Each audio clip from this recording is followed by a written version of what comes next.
સર્વ વૈષ્ણવોને જય શ્રી કૃષ્ણ. આપણે આજે 90મો પાઠ છે, તો આજે આપણે રિવિઝન કરવાનું છે. તો આપણે 81ના પાઠથી 89ના પાઠ સુધી શું શીખ્યા એ બધું આપણે ફરીથી જોઈ લઈશું અને આપણે એની પ્રેક્ટિસ કરીશું. સચ્ચિદાનંદ રૂપાય વિશ્વોત્પત્યાદિહેતવે તાપત્રય વિનાશાય શ્રીકૃષ્ણાય વયમ નુમઃ. જે જગતની ઉત્પત્તિ, સ્થિતિ અને વિનાશનો હેતુ છે તથા જે ત્રણેય પ્રકારના તાપોના નાશ કરવાવાળા છે એવા સચ્ચિદાનંદ સ્વરૂપ ભગવાન શ્રી કૃષ્ણને અમે વંદન કરીએ છીએ. આપણે 81ના પાઠમાં શીખ્યા હતા કે મન શુદ્ધિ પરમાત્માના ધ્યાનથી થાય છે, તેથી રોજ ધ્યાન કરવાની જરૂર છે. ધ્યાન રોજ કેમ કરવું જોઈએ? કારણ કે તેનાથી મન શુદ્ધિ થાય છે. ધ્યાનમાં એકાગ્રતા ન થાય તો નામ સ્મરણની જરૂર છે. આપણને ધ્યાન લાગતું જ ના હોય, આપણને ખ્યાલ જ ના આવતો હોય કે આપણા વિચારો ચાલુ જ રહે, ધ્યાન લાગતું જ નથી, તો આપણને શેની જરૂર છે? ખૂબ જ નામ સ્મરણ કરવાની જરૂર છે. આપણે ખૂબ જ નામ સ્મરણ કરીએ, આપણા બહુ જાપ થાય, એ પછી ધ્યાનમાં આપણને એકાગ્રતા થાય અને ધ્યાનમાં આનંદ આવે છે. પરમાત્માનો પ્રત્યક્ષ સાક્ષાત્કાર જ્યાં સુધી થયો નથી ત્યાં સુધી તે નામનો આશ્રય રાખે, એને એક દિવસ જરૂર સાક્ષાત્કાર થાય છે. આપણે પરમાત્માને નામને પકડી રાખીશું તો આપણને પરમાત્માનો સાક્ષાત્કાર એક દિવસ જરૂરથી થશે જ. નામમાં દ્રઢ નિષ્ઠા રાખો. સતત પરમાત્માના નામનો જપ કરવાની ટેવ પાડશો તો મરણ સુધરશે. કળીકાળમાં નામ નિષ્ઠા વગર બીજો કોઈ ઉપાય નથી. જપ કરવાથી જન્મ કુંડલીના ગ્રહો પણ બદલાઈ જાય છે. નામ સ્મરણ સહેલું છે, ભક્તિ સહેલી અને સરળ છે. ભક્તિ મરણ સુધારે છે. જપ વિના જીવન સુધરતું નથી. આપણે આટલું બધું વાંચ્યું, આટલી પ્રેક્ટિસ કરીએ, પણ છેલ્લે તો એ છે કે આપણે જે પણ કાર્ય કરતા હોય, કંઈ પણ કરતા હોય, પણ આપણા મનમાં પરમાત્માના નામનો જપ ચાલ્યા કરતો હોવો જોઈએ જ. અને એવું નહીં આજે આ જપ, કાલે બીજો, કાલે આપણે મંત્ર બદલતા રહીએ, એવું નહીં. ગમે તે એક નામને પકડી રાખવું અને એનો જ જપ નિરંતર ચાલ્યા કરતો હોવો જોઈએ. કથા જીવનમાં માર્ગ બતાવે છે. કથા મનુષ્યને તેના સૂક્ષ્મ દોષોનું ભાન કરાવે છે, પણ તેનો ઉદ્ધાર તો નામ જપ અને નામ સ્મરણથી જ થાય છે. ફરી જોઈએ શું કીધું? આપણે કોઈ પણ કથા સાંભળીએ, વાંચીએ તો આપણને કથા શું કરે? આપણને આપણા સૂક્ષ્મ દોષોનું ભાન કરાવે છે, પણ આપણો ઉદ્ધાર શેનાથી થાય? ઉદ્ધાર તો નામ જપ અને નામ સ્મરણથી જ થાય છે. હવે આપણે પાપ કરતા હોય તો પાપ પહેલા કેવી રીતે આપણામાં આવે? તો પહેલા આંખોથી પાપ આપણામાં આવે.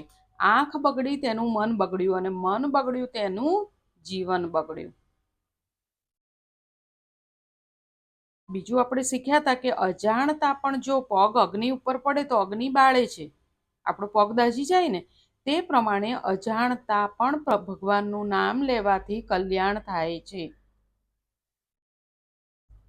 જે મનુષ્ય પડતી વખતે, ક્યારેક કોઈ લપસી પડે ત્યારે, અંગ ભંગ થાય ત્યારે, મૃત્યુ વેળાએ, સાપ ડંસે ત્યારે, તાવ વગેરે દહ સમયે આપણને તાવ આવ્યો હોય, આપણે બીમાર પડ્યા હોય કે ચોટ લાગે ત્યારે વગેરે સમયે વિવશતાથી હરી હરી કહી ભગવાનના નામનું ઉચ્ચારણ કરે છે તો તે નરકની યાતનાને પાત્ર રહેતો નથી.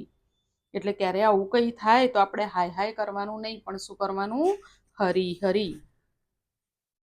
આપણે આ 82મા દિવસે શીખ્યા હતા. બીજું શું શીખ્યા હતા? હાયમાં સહેજ ફેરફાર કરીને હરી હરી કહેવાનું. આથી અનાયાસે નામ સ્મરણ થશે, હરિના નામનો જપ થશે.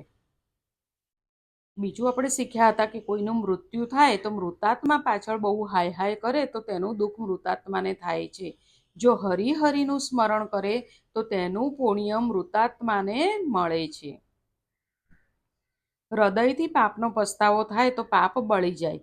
પ્રાયશ્ચિત ચિત્તને શુદ્ધ કરે છે. જેનું ભોજન સરસ હોય તેનું ભજન નિરસ. આપણને મન થાય આ ખાવું છે, પેલું ખાવું છે, હવે આ બનાવીએ, તેવું બનાવીએ. એટલે આપણું મન શેમાં હોય? ભોજનમાં હોય, રસમાં હોય. તો જેનું ભોજન બહુ સરસ હોય એનું ભજન નીરસ હોય, અને જેનું ભોજન સાદું હોય એનું ભજન સરસ હોય. 82મા દિવસે આપણે હજી બીજું શું શીખ્યા હતા? કે આ જગતમાં ત્યજવા જેવી વસ્તુઓ કઈ છે? જીવને અધોગતિમાં નાખનાર શું છે? કનક અને કાંતા. આ બેમાં જે ફસાયો તે માયામાં ફસાયો. લૌકિક સુખના પ્રયત્નો સફળ થાય તો માનજો કે ઈશ્વરની કૃપા નથી. આપણને લૌકિકમાં કંઈ જોતું હોય અને આપણને સફળ થઈ જાય કે આપણને આ વસ્તુ જોઈએ છે, કોઈ વ્યક્તિ, કોઈ વસ્તુ કે પૈસા કે કંઈ પણ આપણને જોતું હોય ને આપણને મળી જાય તો શું માનવાનું? કે ઈશ્વરની કૃપા નથી. લૌકિક સુખની ઈચ્છાઓ અથવા પ્રયત્નો પૂરા ન થાય તો સમજવું કે ઈશ્વરની કૃપા છે. અને આ આપણે માંગીએ આપણને ના મળે તો એમાં ઈશ્વરની કૃપા છે. કેમ? કારણ કે લૌકિક સુખમાં ફસાયેલો ઈશ્વર ભજન કરી શકતો નથી. ભગવાનના નામનો જપ પાપને બાળે છે. હવે આપણે 83ના દિવસે શીખ્યા હતા કે શ્રાપનો બદલો આશીર્વાદથી આપે તે સંત. સહનશીલતા રાખવી એ સાધુતા છે. સહન કરવું એ સંતનો ધર્મ છે. સંપત્તિમાં જે શાનભાન ભૂલે છે તે દરિદ્ર ન થાય ત્યાં સુધી તેની શાનભાન ઠેકાણે આવતી નથી.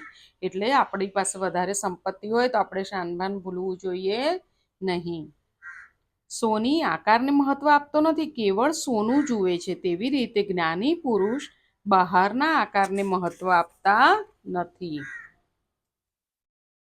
કર્મ કરો ત્યારે એક જ હેતુ યાદ રાખો કે મારા ઠાકોરજી પ્રસન્ન થાય. આપણે કોઈ પણ કર્મ તો કરતા જ રહીએ છીએ. આપણે કોઈ પણ કર્મ કરતી વખતે એક જ હેતુ રાખવાનો કે મારા ઠાકોરજી પ્રસન્ન થાય. તો આપણાથી એ કંઈ પાપ થશે નહીં. કોઈ પણ કાર્ય કરીએ તો વિચારવાનું, શું આનાથી મારા ઠાકોરજી પ્રસન્ન થશે?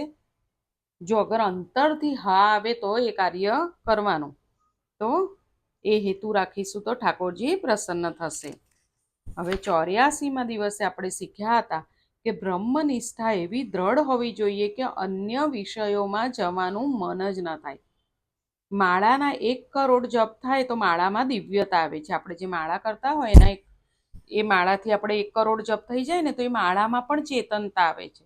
શાસ્ત્રમાં કહ્યું છે કે મંત્ર, મૂર્તિ અને માળા કોઈ દિવસ બદલશો નહીં. આપણે જે મંત્ર કરતા હોય એ બદલવાનો નહીં, એક જ મંત્રને પકડી રાખવાનો. પછી આપણે આંખ બંધ કરીને આપણી સમક્ષ જે પ્રભુની મૂર્તિ આવે, જે પ્રભુ આવે એ મૂર્તિ એ પણ આપણે ક્યારેય બદલવાની નહીં. અને માળા આપણે જે કરતા હોય એ પણ ક્યારેય બદલવી જોઈએ નહીં. મંત્ર, મૂર્તિ અને માળા કોઈ દિવસ બદલશો નહીં. પ્રત્યેક મંત્રમાં દિવ્ય શક્તિ છે. જે મંત્ર પ્રાપ્ત થયો હોય તેમાં દ્રઢ નિષ્ઠા રાખી તેનો જપ કરો. જે સ્વરૂપમાં રુચિ હોય તેમાં પૂર્ણ નિષ્ઠા રાખો તો ભગવાન તેમાંથી પ્રગટ થશે. જે જીવના ઉપર પરમેશ્વર વધારે કૃપા કરે છે તેને લૌકિક સુખ વધારે આપતા નથી. જેના ઉપર અસાધારણ કૃપા હોય છે તેનો લૌકિક સુખ માટેનો પ્રયત્ન ભગવાન સફળ થવા દેતા નથી. આ બહુ અઘરું છે આપણા માટે કે આપણે જે માંગીશું, આપણે જે લૌકિક સુખ માંગીશું એ આપણને મળશે નહીં. પણ એ કેમ પ્રભુ એવું કરે છે? કારણ કે પ્રભુની એના ઉપર અસાધારણ કૃપા હોય છે. જો લૌકિક સુખ આપે તો આપણે તેમાં ફસાઈ જઈએ. એટલે પ્રભુએ લૌકિક સુખ પૂરું થવા દેતા નથી. જીવ જ્યારે દીન થાય અને પ્રભુના શરણે જાય ત્યારે પ્રભુ તેને અપનાવે છે. શરણાગતિના 3 ભેદ જ્ઞાનીઓ માને છે. નાથ, હું તમારો છું.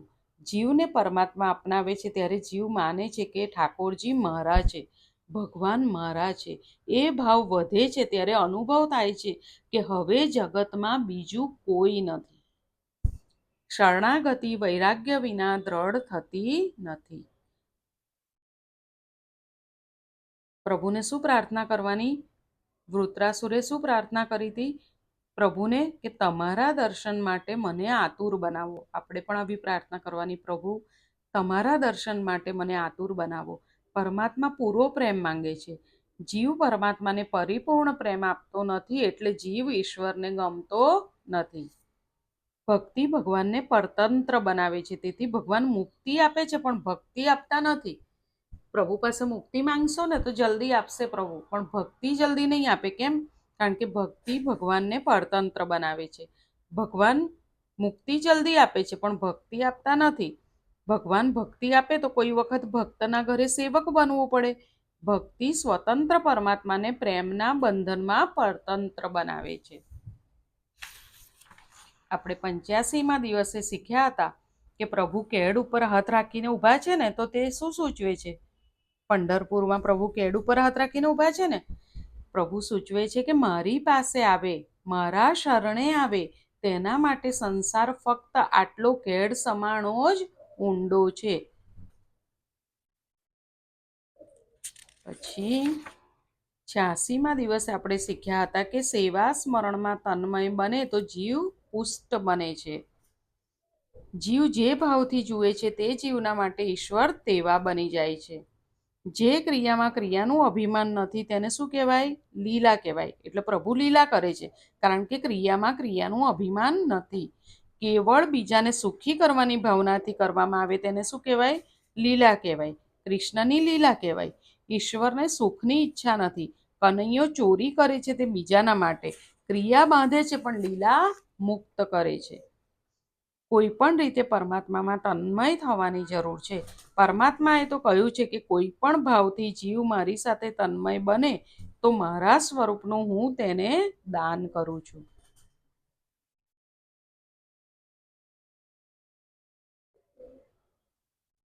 ભક્તિથી ઈશ્વરમાં મન જોડી રાખીએ. એવી રીતે ઘણા મનુષ્યો કામથી, દ્વેષથી, ભયથી તથા સ્નેહથી પણ ભગવાનમાં મન જોડી રાખે તો સદગતિ પામે, એ આપણે જોયું છે. પરમાત્મા પૂર્ણ નિષ્કામ હોવાથી પરમાત્માને અર્પણ કરેલો કામ નિષ્કામ બને છે. કોઈ પણ ભાવથી ઈશ્વરમાં તન્મય થવાની જરૂર છે. તેથી હર કોઈ મનુષ્ય કોઈ પણ ઉપાયથી મન શ્રી કૃષ્ણમાં જોડવું જોઈએ. પછી 87મા દિવસે આપણે શીખ્યા હતા કે પ્રત્યેક ઇન્દ્રિયનું મિલન ઈશ્વર સાથે ન થાય ત્યાં સુધી અહંકાર છે. પુરુષ ઈશ્વરના સ્મરણમાં તન્મય થાય અને બીજો ભેદ ન રહે તો અહંકાર મરે છે. અહંતા મમતા હોય ત્યાં સુધી જ્ઞાન પચે નહીં. લોભીને દ્રવ્યથી વશ કરવો. અભિમાન જે લોભી હોય એને દ્રવ્યથી વશ થાય ને, એવી રીતે અભિમાની હોય ને એના વખાણથી એ વશ થાય છે. કેવળ તપ કરવાથી મનુષ્યનું કલ્યાણ થતું નથી, તે શુદ્ધ થતો નથી.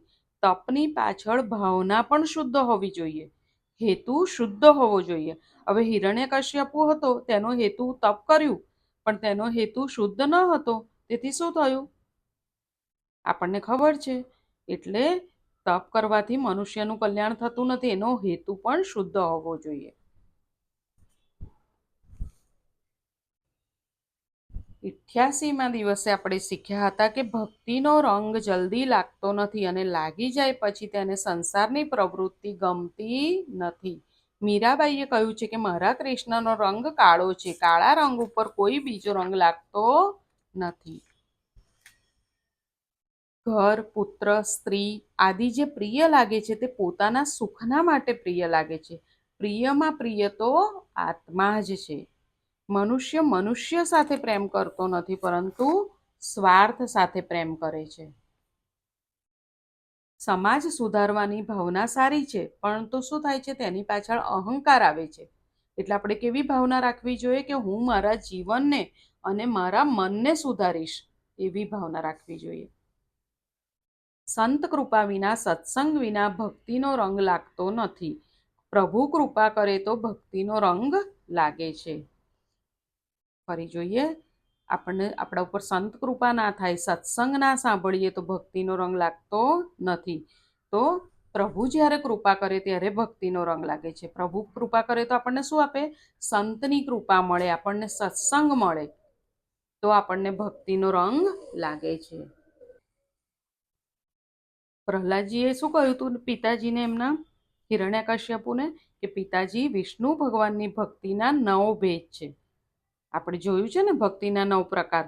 ભગવાનના ગુણ લીલા નામનું આદિનું શ્રવણ, તેનું કીર્તન, તેના સ્વરૂપ નામ આદિનું સ્મરણ, તેના ચરણોની સેવા, પૂજા અર્ચા, વંદન, દાસ્ય, સખ્ય અને આત્મનિવેદન.